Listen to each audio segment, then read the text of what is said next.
Hi hello ഒരു ഓണം ഷോപ്പിങ്ങിന് പോവുകയാണ്. എനിക്കല്ല, ദേ ഈ മുതലിന് വേണ്ടിയിട്ടാണ്. എല്ലാ വർഷവും രണ്ട് പ്രാവശ്യം ഞങ്ങൾ ഇതിൻ്റെ കൂടെ ഞാൻ ഷോപ്പിങ്ങിന് പോകാറുണ്ട്. ഒന്ന് സ്കൂൾ തുറക്കുന്ന സമയത്തും പിന്നെ ഒന്ന് ഓണത്തിനും. ഇതൊന്നും എനിക്ക് മേടിക്കാൻ വേണ്ടിയില്ല, അവൾക്ക് അവളുടെ കുട്ടികൾക്കും വീട്ടുകാർക്കും വേണ്ടിയിട്ട് വന്നതാണ്. ദേ കണ്ടോ, ടാപ്പും അളവും എല്ലാം കൂടെ കൊണ്ടാണ് വന്നേക്കുന്നത്.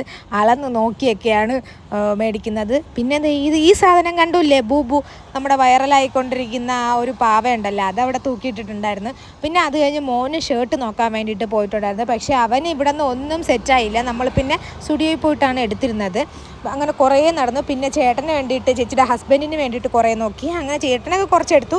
പിന്നെ അത് കഴിഞ്ഞ് കുഞ്ഞു കുട്ടികളുടെ സെക്ഷനിലോട്ട് പോയിട്ട് കുറച്ച് ഡ്രസ്സ് നോക്കാം. അവിടെ ഒത്തിരി കുഞ്ഞു പിള്ളേരുടെ ഡ്രസ്സുകളുണ്ടായിരുന്നു. അതൊക്കെ കാണുമ്പോൾ നല്ല രസമുണ്ടായിരുന്നു. അവിടെ നിന്നും മേടിച്ചിട്ടുണ്ടായിരുന്നു, അവളുടെ ഏതോ റിലേറ്റീവിന് കൊടുക്കാൻ വേണ്ടിയിട്ട്.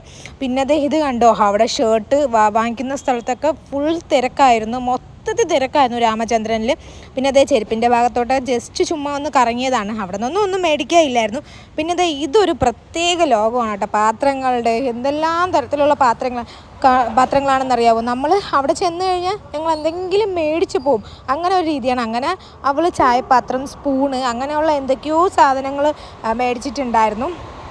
അവിടെ നിന്ന് പിന്നെ നേരെ നമ്മൾ കുറേ പർച്ചേസ് ചെയ്തിട്ടുണ്ടായിരുന്നു. ഞാനല്ല, അവൾ ഇതൊക്കെയാണ് മേടിച്ചിട്ടുണ്ടായിരുന്നത്. അത് ബില്ല് ചെയ്യാൻ മണിക്കൂറുകളോളം ക്യൂ നിൽക്കേണ്ട അവസ്ഥയുണ്ടായിരുന്നു, അത്രയ്ക്ക് തിരക്കായിരുന്നു. പിന്നെ സാധനങ്ങളെല്ലാം മേടിച്ചുകൊണ്ട് നേരെ തൊട്ട് ഓപ്പോസിറ്റുള്ളൊരു കടയിൽ നിന്ന് ഷാർജയൊക്കെ കുടിച്ചു. പിന്നെ അവിടെ നിന്ന് നേരെ പരാഗി പോയി.